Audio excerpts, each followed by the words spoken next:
नमस्कार मित्रांनो, राज्य मंत्रिमंडळाची बैठक आज पार पडली असून त्यामध्ये 10 मोठ्या निर्णयावर मोहर लावण्यात आली आहे. राज्यात यापुढे शेतजमिनीच्या वाटणीपत्राच्या दस्तात लागणारी नोंदणी फी माफ करण्याचा मोठा निर्णय राज्य सरकारने घेतलेला आहे. तसेच इचलकरंजी आणि जालना महानगरपालिकांना वस्तू व सेवा कर भरपाई अनुदान देण्याची मान्यता देण्यात आलेली आहे. महसूल खात्यामध्ये एक मोठा निर्णय घेण्यात आला आहे. शेतकऱ्यांना त्यांच्या शेतीची आपसामधले वाटणी करायची असेल तर एकूण रेडी रेकनरच्या 1% किंमत मोजावी लागायची.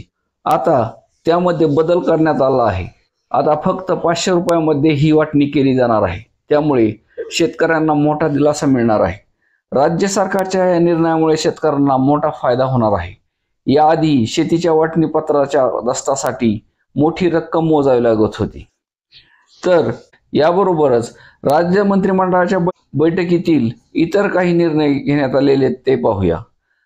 रायगड जिल्ह्यातील पेण येथील सुहित जीवन ट्रस्टच्या एकलव्य व्यवसाय प्रशिक्षण केंद्रास कार्यशाळेस तसेच पदांना मान्यता देण्यात आलेली आहे.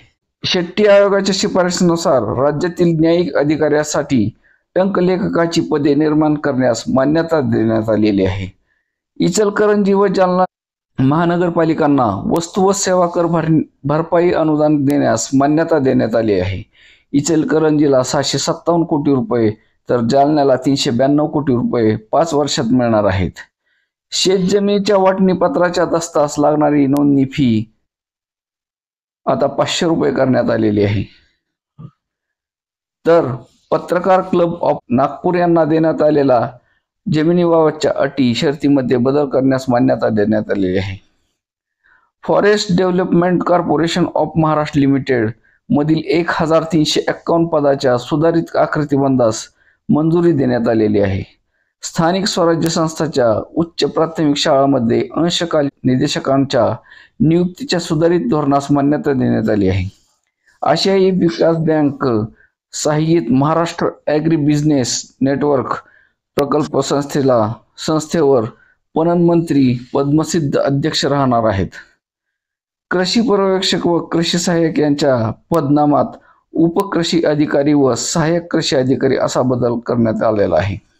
महाराष्ट्र राज्य हातमाग महामंडळाच्या नागपूर येथील 195 कर्मचाऱ्यांना 6व्या वेतन आयोगाची थकबाकी मंजूर करण्यात आलेली आहे. असे एकूण 10 निर्णय आजच्या बैठकीत घेण्यात आलेले आहेत. धन्यवाद.